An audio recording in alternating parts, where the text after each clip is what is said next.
ఈ తథాస్తు దేవతలు భూలోకంలో రోజు కూడా సూర్యాస్తమయానికి ముందు వచ్చే 24 నిమిషాల కాలం అంటే ప్రదోష కాలంలో తిరుగుతూ ఉంటారు. అందుకే ఆ సమయంలో ఎవరైనా మనస్సులో కోరిక కోరుకుంటే వాళ్ళు తథాస్తు అని చెప్పి వెళ్ళిపోతారు. ఖచ్చితంగా ఆ కోరికలు వెంటనే నెరవేరుతాయి. ఆ సమయంలో చెడు అనుకున్నా సరే తథాస్తు అని చెప్పి వెళ్ళిపోతారు. అందుకే ఆ సమయంలో చెడు అనుకోకండి, మనస్సులో కోరికలు కోరుకోండి. ఇంకా మీకు అద్భుతం జరగాలంటే ఆ సమయంలో ఒక చిన్న మంత్రాన్ని 21 సార్లు చదువుకోండి. ఆ మంత్రం ఏంటంటే ఓం శ్రీం అశ్విన్యే నమః. ఇది మంత్రం. మంత్రం ఇంకొకసారి జాగ్రత్తగా గమనించండి.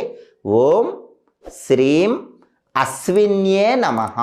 ఈ మంత్రాన్ని 21 సార్లు రోజు సంధ్యాకాలంలో చదువుకోండి.